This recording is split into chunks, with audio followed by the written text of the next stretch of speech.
Hello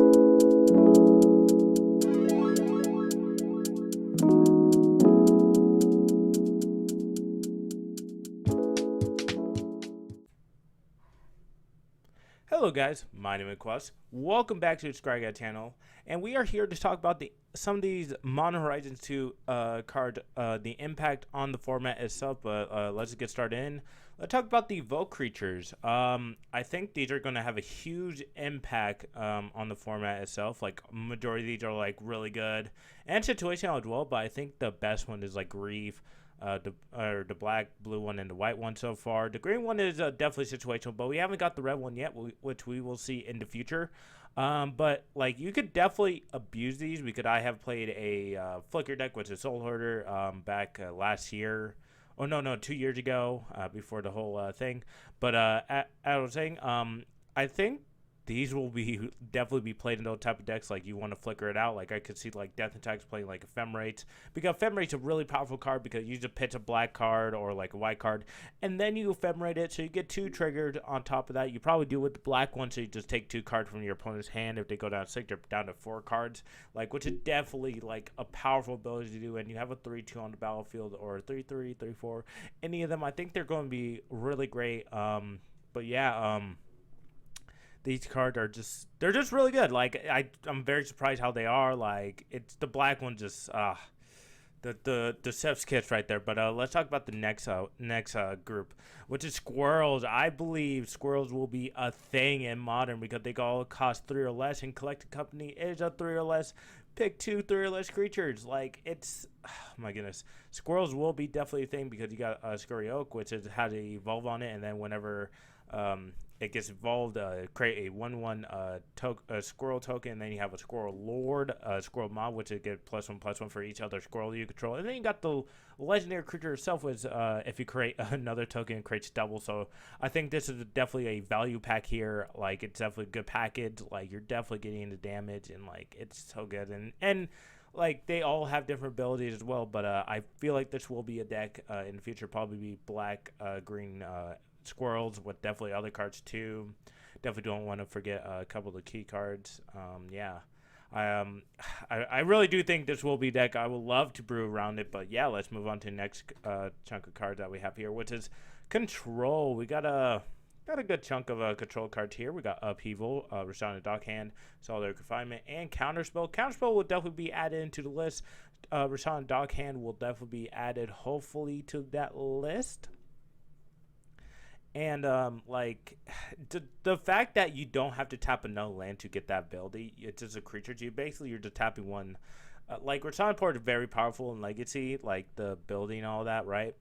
And Death and Taxes, or like land control, like, but like in a blue-white control list, playing like a playset, or yeah, probably just a playset of them, but I don't think blue-white will actually play them. Maybe like in a temple deck, you could like actually play this guy and play like low to ground stuff, like to stop your opponent, to keep them at edge, you know. And then we got Upheaval, just basically a Karn effect, right? You just start over the game, not really, but like, you're just returning everything and starting from scratch on like turn 6 or 7. And like, this is like a stupid card for control. Like, it's definitely going to probably be played for like, I guess they're probably going to play 2, but I'm not too sure. We'll definitely see what the impact on those type of lists. And then Solitary Confinement, which is definitely a situational card for Cyborg, basically. At the beginning, keep sacrifice Solitary Confinement unless you discard a card. Skip your draw step. You have Shroud, and then prevent all damage that will be dealt to you. So basically, this is good against burn. You basically want card draw with this card. It doesn't really work if you don't have card draw. Yeah, I think this will be definitely Cyborg and gets burned. You just prevent all damage, and you have Shroud. Phenomenal. Like, it's a 3 mana, protect yourself, and then like, hopefully get some draw action. Like, maybe if you have like a enchantment that help you draw, like a Temple Bell. I could actually see Fog playing this. Fog might be a thing. A Mill Fog or something like that. Like, that's kind of funny to me. But yeah. All these cards are probably going to be played, but yeah, let's move on to next chunk of cards. So we have some tribal going on. So some tribal support. We got Corn Ranger, which is the elf. Helps you untap a target creature, activate only once, but like, returning it forward, untapping Elvish Archdruid, which has produced so much mana. Like, you should definitely go off with this type of card. Like, I think it's definitely going to be added into the elf list. And then you got Ignoble Hierarch, which is definitely going to make elves, I'm not elves, goblins, like go into different colors. Like it creates Jun, and you could go into green now because you're playing Ignoble Hierarch, which is just a goblin, and like it helps you out a lot. Like with the Exalted, it did basically Noble Hierarch, but with Jun colors, which is amazing. 0-1 Exalted that just had Jun. Like it's awesome. And then you got a Goblin Bombardment, which is a sacrifice creature, did 1 damage to any target, which is going to be pretty interesting. We're definitely going to see this being played in Goblins, token decks, and all that fun jazz. Like, I think this card is going to be good in Modern. I don't think it was in Modern, but I'm not too sure. I'm pretty sure it's going to be really good. But yeah, that's all I have to say about this section. So let's move on. Planeswalkers. Let's talk about the Esper one, Dawkins Shadowslayer, which I think will definitely be played in a tempo control deck for sure. Probably a 2 or 3. Probably a 2 just to see where it goes. But yeah, just Surveil 2, exile target creature, which is actually decent. And then you may return an artifact card from your hand or... Wait, whoa. You may put a artifact card from your hand or graveyard. Oh, okay, never mind. Okay, onto the battlefield, which is definitely going to be good in like those Stoneforge decks. I think that will be definitely amazing in those type of decks. And then you got the Grixis one, which I think might be one of in some Grixis control. I don't know if Grixis control is still around because Grixis usually is just their curve stops at 4, so maybe this will be added in. But it definitely seemed good. Like you put corruption counters on it, and then you could gain control of stuff, and you could like gain control of everything. But like, I think this will definitely be used for the +1 and the -3, not for like the -7. If it's -7, I think your opponent just losing at that point. But yeah, I think she's definitely seemed good at 4 for sure. But let's look at Greased. The Hunger Tide, which is Gugari. But the sick part about this, you could tutor it up because it will be a 1/1 insect in any other zone other than the battlefield, which is kind of cool. Like, I'm trying to think. You could actually Coco this in. I realize that now. So you could actually Coco a Planeswalker onto the battlefield, which is actually pretty interesting, I do think myself. Like, this will, like, you could call in. You can't grease on it because it's not legal in Modern. But yeah, I could definitely see the card being imbued a lot. It has a good ability to create 1/1 insects, and then you may sacrifice when you do. Destroy target creature or Planeswalker, which is definitely good for -2. Like, it definitely has a lot of cool abilities. But yeah, I think all the Planeswalker will have a place in Modern. But let's move on to the next section over here. Oh, did I skip? Oh, no, we're good. Caldera. So we have the Caldera to complete, and Sword, Hearth, and Home. And for the Stoneforge, Mystic, just like I think both of the cards will be definitely good in a Stoneforge Mystic package. Like definitely the Caldera, probably one of a Sword as well.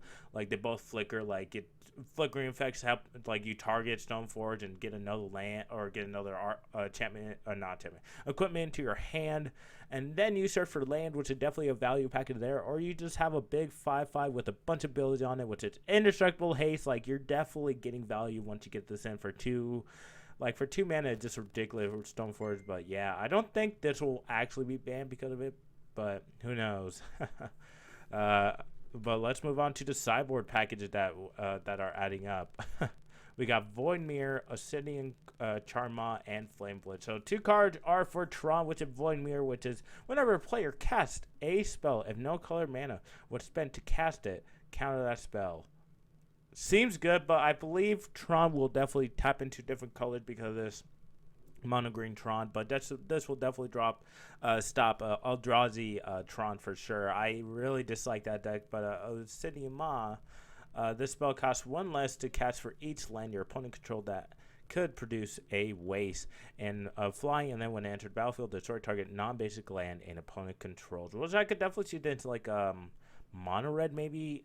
Yeah, I could definitely see the mono red because it will probably just be 2 red and you basically getting rid of their 1 Tron like if they cast something else, you know. And then you got Flame Blitz, which is 1 red at the beginning of your end step. Flame Blitz deals 5 damage to each Planeswalker, which I don't know if there actually is a Planeswalker deck, but I think the card really cool. Just like deal 5 for 1 mana every single end step, which is pretty cool. But yeah. Oh, man. Let's move on to next chunk of card, which is the last one. So we got the lands. Gaia's. So this is the Urgborg to green. I could definitely see that being at a one of, and then we got Cabal Coffers, which might be good because you got Argborg already. So I think these two cards will definitely have a place in Modern. We're just missing a different Cabal Coffer for green, which will be amazing. But yeah, I think that's everyone. Um, these are my opinion at the end of the day, but you guys have your different opinions or same. Definitely like and comment and share. My name is Quest, and we are the Scry Guys.